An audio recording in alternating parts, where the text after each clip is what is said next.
अवैध वाळू वाहतुकीविरोधात आज नांदेड जिल्ह्यातील मुदखेडमध्ये कडकडीत बंद पाडून मोर्चा काढण्यात आला। अवैध वाळू वाहतूक करणाऱ्या एका ट्रकने काल दुचाकीस धडक दिल्याने संतोष टाक याचा मृत्यू झाला होता। यापूर्वीही अवैध वाळू वाहतुकीमुळे अनेक अपघात घडले आहेत, तरीही अवैध वाळू वाहतूक बिनधास्तपणे सुरू आहे। त्यामुळे आज नागरिकांनी उत्स्फूर्तपणे मुदखेडमध्ये कडकडीत बंद पाळला।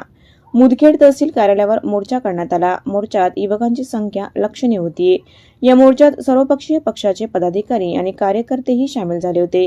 अवैध वाळू वाहतुकीवर पोलीस तसेच आरटीओ विभागही कारवाई करेल असे आश्वासन दिल्यानंतर मोर्चा स्थगित करण्यात आला। या रोडवरची सीसीटीव्ही कॅमेऱ्याची गस्त राहिली पाहिजे, जेणेकरून अशा कारवाया जेव्हा अशा घटना घडतात तेव्हा कारवाई करायला आणखी सोपं जाईल।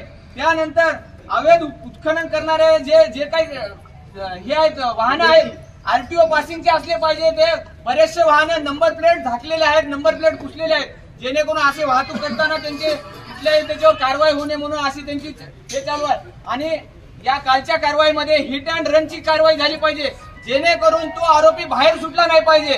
दुसरे जे ऍक्सिडेंटल केस होतात त्यामधून आरोपी बाहेर येतो, पण आपण जर यावर हिट अँड रनची कारवाई केली तर नक्कीच तो जेरबंद होईल आणि त्याच्यावर कारवाई होईल आणि पीडित कुटुंबावर या माध्यमातून न्याय मिळाला पाहिजे आणि प्रशासनाकडून देखील आर्थिक मदत जे काही होईल तात्काळ स्वरूपात त्या कुटुंबावर शोककळा कोसळलेली आहे आणि करता करता पुरुष त्या कुटुंबातून गेलेला आहे। त्यामुळे त्या कुटुंबावर आर्थिक संकट देखील आलेलं आहे।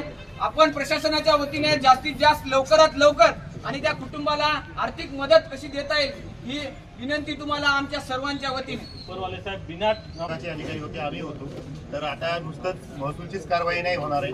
आरटीओ विभागाला पण यांचे जे वाहन आहेत ते आपण ब्लॅकलिस्ट करण्यासाठी पाठवणार आहोत, जे काही आहेत ते। त्यासोबतच जे नंबर प्लेटवाले नाही आहेत किंवा ज्यांचा काही बोल होत नाही त्यांच्यावर आपण फौजदारी गुन्हे पण या ठिकाणी दाखल करणार आहोत।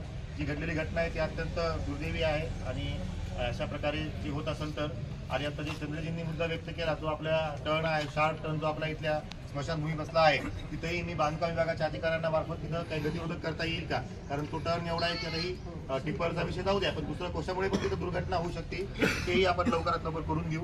आणि या प्रशासनामधून पण आम्ही पण या गोष्टींमध्ये फार दुःखी आहोत आणि पी आय साहेब आहोत आणि आम्ही कुणाला त्याच्यामध्ये सोडणार नाही आहोत। ज्याच्यावर आहे नुसतीच महसूलची किंवा दंडाची कारवाई वाहन सोडणं नाही, तर आपण त्याच्यावर आरटीओची पण आणि फौजदारी पण अशाही सायमल्टेनियसली कारवाई या ठिकाणी जास्तीत जास्त करणार आहोत। बंद करा, बंद करा, बंद करा, बंद करा, बंद करा।